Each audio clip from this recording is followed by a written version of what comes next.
Troisième journée des phases de groupe de la Coupe d'Afrique des Nations U23 organisée au Maroc terminée. Il est donc temps d'en dresser le bilan et de voir qui sont les 4 nations africaines à s'être hissées en demi-finale. Mais avant de commencer, n'hésitez surtout pas à vous abonner. Vous êtes à peu près 60% à regarder les vidéos sans être abonné, donc n'hésitez surtout pas à le faire. Ça m'aide énormément et ça m'encourage de fou, vous n'imaginez pas à quel point. Et surtout, il y a un challenge jusqu'à la fin de l'été, une vidéo par jour.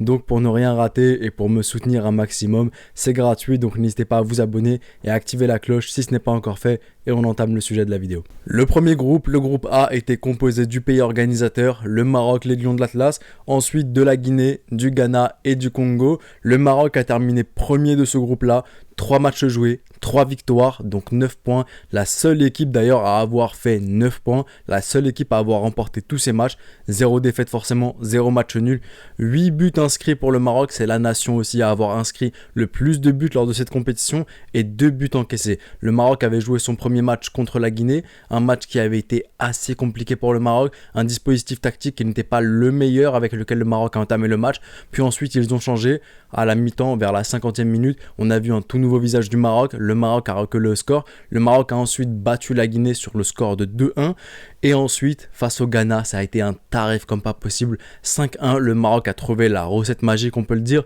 le Maroc a trouvé ce qu'il lui fallait lors de ce match là et le Maroc a fait carton plein et a fait sensation et pour moi jusque-lors le Maroc est la meilleure sélection et lors du dernier match le Maroc a remodelé totalement son équipe et j'aime bien le mot remodeler parce que certains pourraient dire équipe B mais j'adore les mots de l'entraîneur marocain qui a dit il n'y a pas d'équipe A, il n'y a pas d'équipe B, il y a des joueurs qui peuvent jouer à tout instant, à tout moment, ce qui veut dire que même l'équipe B c'est une équipe A pour lui et je trouve que c'est assez gentil pour les joueurs qui sont remplaçants, que personne n'est en quelque sorte garanti d'être le A et que tout le monde peut jouer à n'importe quel moment et surtout que pour lui ces deux équipes sont clairement des équipes A sur qui il peut toujours compter.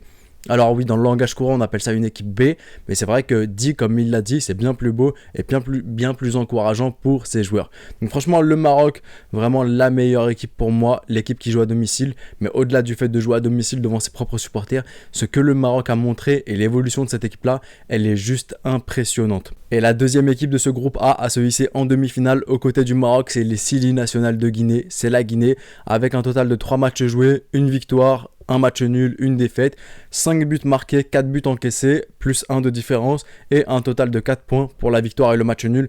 La Guinée qui avait un peu mal commencé sa compétition dans la forme, parce que dans le fond c'était très puissant la Guinée, ils avaient fait un match sensationnel contre le Maroc, ils avaient montré qu'ils étaient solides face au pays organisateur et la meilleure équipe de cette compétition. La Guinée qui avait perdu son premier match, puis ensuite a battu le Congo et ensuite est venue dans une finale contre le Ghana faire le 1 partout, en plus recoller au score dans un match qui était incroyable. Franchement chapeau à la Guinée, bravo à eux pour s'être qualifiés et ils se sont montrés très solides et pour le coup en demi-finale c'est une équipe extrêmement redoutable. Certes je préférais choper en tant qu'Égyptien la Guinée plutôt que le Maroc, mais ça va être une équipe à ne pas sous-estimer, et une équipe qui est très puissante, très solide, qui a énormément de ressources, donc vraiment ça va être un match compliqué. Troisième position de ce groupe-là, c'est à partir de là qu'il n'y a plus aucune qualification possible, c'est le Ghana. Le Ghana honnêtement que je voyais parmi les meilleures équipes de cette compétition. Le Ghana ne se qualifie pas en demi-finale, 3 matchs joués, une victoire, un match nul, une défaite, comme la Guinée exactement, sauf que la différence de but est salée, parce qu'il y a 5 buts marqués, 8 buts encaissés, oui, ça a fait très très mal contre le Maroc pour le Ghana, une différence donc de -3 et 4 points comme la Guinée, donc le Ghana, hard de la KE, pour moi ça faisait partie des meilleures équipes, mais ce qu'ils ont pris face au Maroc, et ils avaient tout entre leurs mains, en battant la Guinée, ils pouvaient aller en demi-finale. Donc vraiment, dommage pour eux. Et enfin, la dernière équipe de ce groupe A à avoir remporté aucun de ces matchs, c'est le Congo. 3 matchs joués, 3 défaites, 0 nul, 0 victoire. 3 buts marqués, 7 buts encaissés, une différence de -4 et 0 points. Le Congo, honnêtement, m'avait plutôt surpris lors du premier match qu'ils avaient joué contre le Ghana. Je m'étais dit c'était une équipe plutôt pas mal, une équipe qui pouvait faire quelque chose. Malheureusement ensuite contre la Guinée ils ont perdu, contre le Maroc ils ont perdu et ils n'ont pas vraiment été à la hauteur de cette compétition. Donc je trouve qu'honnêtement ce classement il est assez logique, il n'y a pas de réelle surprise et au vu des 3 matchs, pour moi le bilan est plutôt, il n'est pas surprenant. De ce que j'ai vu des 3 matchs des 3 équipes, des 4 équipes, pour moi c'est clairement le Maroc et la Guinée qui devaient honnêtement se qualifier en demi-finale. Passons maintenant au groupe B, un groupe qui était composé de l'Égypte, du Gabon, du Niger et du Mali. L'Égypte termine première de son groupe avec 3 matchs joués, 2 victoires, un match nul, 0 défaite. 3 buts marqués, 0 but encaissé. C'est parmi les équipes qui sont en demi-finale l'équipe à avoir marqué le moins de buts, mais c'est la seule équipe de la compétition à avoir encaissé aucun but. L'Égypte est à plus 3 et 7 points. L'Égypte qui, de match en match, montre de plus en plus de lacunes, mais pour le coup, de match en match, l'Égypte marque de plus en plus de buts. C'est ce qui est assez paradoxal. On voit de plus en plus de failles, de faiblesses, même des faiblesses offensives. Mais le premier match, 0 but contre le Niger, ensuite 1 but contre le Mali et ensuite 2 buts contre le Gabon. Mais pour autant, il ne faut pas vraiment se fier au score. Quand on regarde le contenu, il y a énormément de gâchis, énormément de problèmes avec l'Égypte. Pour en savoir plus, je vous invite à regarder les 3 débriefs contre le Niger, contre le Mali et contre le Gabon. Ensuite, deuxième équipe de se grouper à se hisser en demi-finale aux côtés de l'Égypte, c'est le Mali, c'est les Aigles du Mali. 3 matchs joués, 2 victoires, 0 nul, 1 défaite, 5 buts marqués pour le Mali, 2 buts encaissés, une différence de plus 3, 6 points. Le Mali qui a été très très solide. Le match que le Mali n'a pas gagné, ça a été contre l'Égypte, c'est ce match perdu là. Où vraiment j'ai senti un manque de collectif. J'ai pas pu regarder le dernier match du Mali parce que ça se jouait en même temps que l'Égypte, mais je sais pas si ça a amélioré. S'il y a des frères maliens, n'hésitez pas à me le dire dans l'espace commentaire. Mais en tout cas, le Mali, de ce que j'avais vu lors des premiers matchs, c'est extrêmement solide. Individuellement, c'est très très fort le Mali. C'est très puissant, c'est très rapide, il y a tout ce qu'il faut, mais malheureusement ça peine collectivement. Le Niger maintenant, troisième équipe de ce groupe là. 3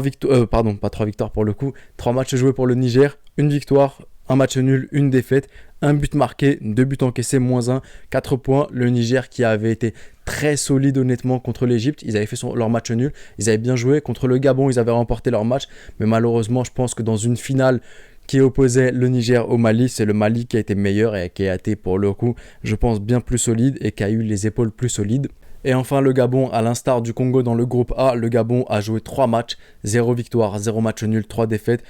1 but marqué, 6 buts encaissés, moins 5, 0 points pour le Gabon. Le Gabon qui avait remporté la toute première édition de la CAN U23 en 2011. Je les attendais pour cette compétition-là. Malheureusement, ils n'ont pas su répondre présent du tout. Je m'attendais sur la forme à quelque chose de mieux de la part des Gabonais. Malheureusement, ça n'a pas été le cas. Lors du dernier match, ils ont quand même montré qu'ils avaient de l'envie, énormément d'envie, qu'ils jouaient, qu'ils donnaient tout contre l'Égypte. Mais malheureusement, je pense que l'envie ne suffisait pas et ils avaient d'autres choses, d'autres facteurs comme le facteur technique. Comme j'ai vu énormément de passes qui étaient très mal contrôlées de la part des joueurs gabonais, des passes même pas précises et tout. Malheureusement, je pense que d'un point de vue technique et même d'un point de vue tactique, de cohésion de groupe, ça n'était pas là. L'envie y était, mais malheureusement, l'envie ne suffit pas. Et l'image qui l'illustre vraiment, c'est bien ce Gabon-là. On arrive maintenant à la fin de cette vidéo. Voici les 4 équipes à s'être qualifiées en demi-finale de Coupe d'Afrique des Nations U23.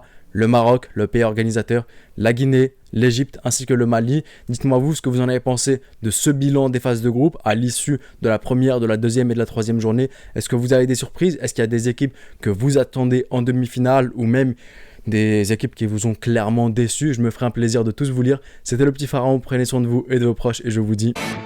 Arrivederci.